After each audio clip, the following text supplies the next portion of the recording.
to rural New South Wales now, where farmers are being held to ransom. The state wants your land for renewable energies.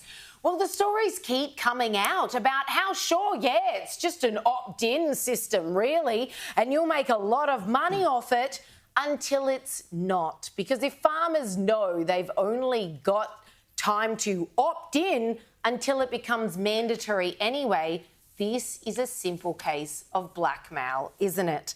Here's Stuart Hackney, who was talking to Andrew Bolt earlier this evening. He is one of said farmers.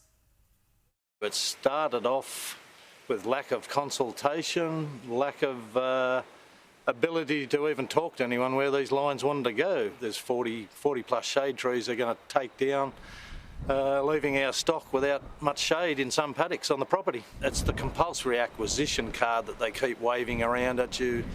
If you don't agree and you don't want to sign up, they just go down the lines of the compulsory acquisition.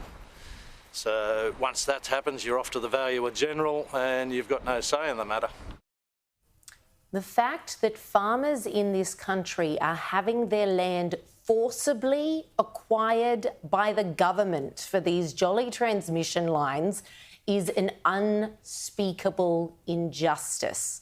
And what we need to see here in Australia is what we've seen in France, in Germany, in the Netherlands, in Scotland, in Ireland, in all those countries in Europe and the UK where the government has tried, always in the name of climate change, for different reasons, but always climate change related, to put the screws in the very people we literally owe our lives to.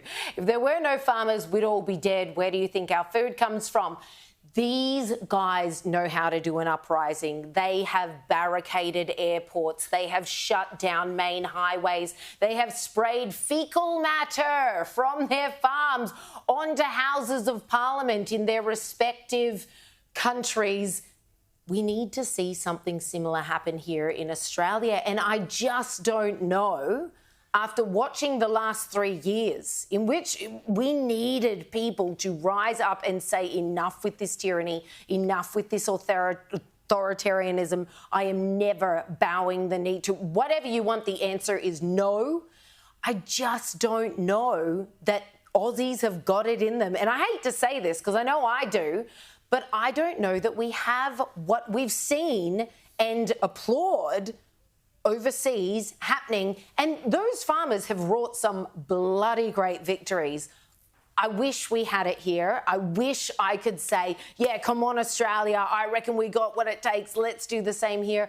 But I just haven't seen that we have that kind of fighting spirit. Yeah, there was a rally at Parliament House some weeks ago, but it didn't seem to attract as many people as they thought and certainly didn't get the media attention. But you've got to feel for our farmers. I mean, they're getting robbed blind by the supermarkets, or appear to be. Now they're getting bullied by energy companies. And what amazes me is the haphazard nature of this. I mean, you've got the New South Wales Treasurer saying current guidelines for compensation for landowners aren't fit for purpose when it comes to this particular issue, and yet they're being asked to sign next week. At the same time, they're still unsure how do the rates work with these who's going to pay them? Nobody knows. Correct, and they're not sure if there's damage to these lines, who's liable for it. So all of these are pretty significant issues still up in the air, and yet farmers are being told you've got to the end of next week to sign. The whole thing is a shambles. And, you know, I understand that compulsory acquisition is used for major road projects and whatever. I understand that there is a need for it.